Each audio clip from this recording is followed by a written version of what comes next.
మరైతే గుండెల పైన పచ్చబొట్టే వేయించుకునేంత అభిమానం నాగబాబు గారు అంటే మరి మీకు. ఇప్పుడు రేపొద్దున్న ఎలక్షన్ కొన్ని రోజుల్లో మరి కొద్ది నెలల్లో ఎలక్షన్ జరగబోతున్నాయి ఏపీలో. మరి సో ఆయన పిలిచి జనసేనలో కానీ ఏమన్నా సహాయం చేయమంటే ఐదర్ ఫుడ్ పరంగా కానీ లేదంటే ఎనీ రకంగా లేకపోతే క్యాన్వాసింగ్ కానీ ఏదైనా చేస్తారా మీరు ఏమన్నా ప్రచారంలో కానీ? వద్దులేండి, నేను రాజకీయ అంత స్థాయి మనిషిని కాదు, నాకు రాజకీయ మాటలు తెలియదు, నాకెందుకు రాజకీయం, నేనేదో ఒక చేపల పులుసు పెట్టుకుని బతుకుతున్నా. మనకు పెద్ద పెద్ద వాళ్ళ తరహా మాటలు పెద్ద పెద్ద వాళ్ళతో మనకి ఎందుకండి? పెద్ద తరహా కాదు, మీ తరపున ఏమన్నా లేదు? అసలు ఆలోచనే లేదు, రాజకీయాలకు మాత్రం పూర్తిగా దూరం వద్దండి. ఎందుకంటే మనకు వచ్చిన పని ఇది, ఆ పనిలో వెళ్ళేటప్పుడు ఎక్కువ దూరద్దు అనేది. తర్వాత ఏంటంటే నాకు తెలియదు ప్రస్తుతానికి ఈ ఆలోచన.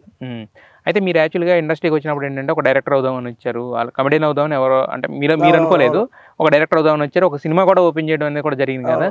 సో మరి ఆ సినిమా ఎందుకు అయిపోయింది అసలు? ఏంటి అసలు ఎన్నిసార్లు స్టార్ట్ అయింది, ఎన్నిసార్లు అయిపోయింది? ఇప్పుడు నాది సినిమా అనేది అదే, మన అంతకుముందు చెప్పాను కదా, ప్రొడ్యూసర్తో సినిమా స్టార్ట్ చేసాం. అతను మధ్యలో కొన్ని ప్రాబ్లమ్స్ వల్ల ఫైనాన్షియల్గా బాగా ఇబ్బంది పడిపోయారు. సో నాకు అర్థమైంది ఇంకా మనం ఎంత ముందుకు పోయినది పోదనిపించింది. సో వెంటనే ఆపేసుకొని వెంటనే నేను వ్యాపారంలోకి రావడం జరిగింది. మళ్ళీ ఇప్పుడు అంటే ఇప్పుడు ప్రొడ్యూసర్ అదే మన డైరెక్టర్ అవ్వాలనే ఒక ఇదితో వచ్చారు కదా, ప్రస్తుతానికి అయితే మీరు అక్కడి నుంచి బయటకు రావడం అనేది కూడా జరిగింది.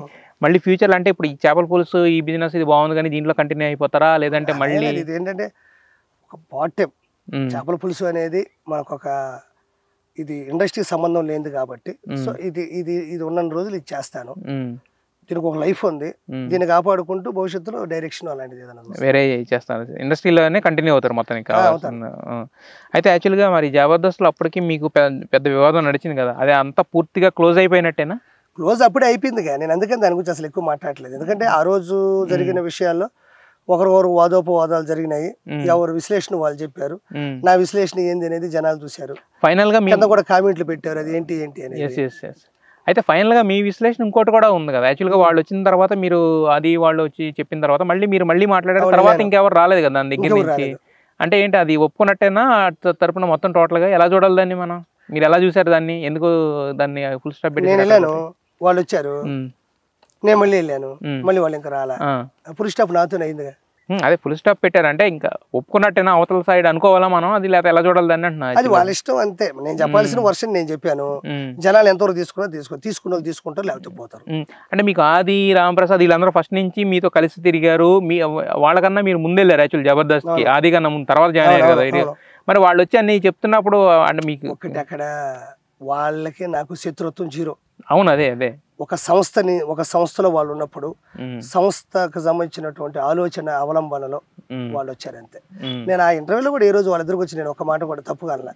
వాళ్ళు నా గురించి ఏమన్నా అనడానికి ట్రై చేసినా నేను అనలేదు, ఎందుకంటే నాకు తెలుసు ఆ మాత్రం వ్యక్తిత్వం నాకు తెలియపోతే అట్లా అయిపోయింది, అది అక్కడ క్లోజ్ అయిపోయింది అంతే.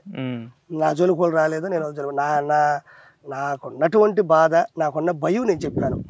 ఆ రోజుల్లో ఉన్న మనుషులకు అది అర్థమైంది, అవన్నీ కామెంట్ల రూపంలో కూడా వచ్చినాయి. ఇంకంతే, నేను అక్కడి నుంచి వచ్చేసాను, నేను ఇంకా అక్కడికి పోను, నా పని ఏదో నేను చేసుకుంటున్నాను.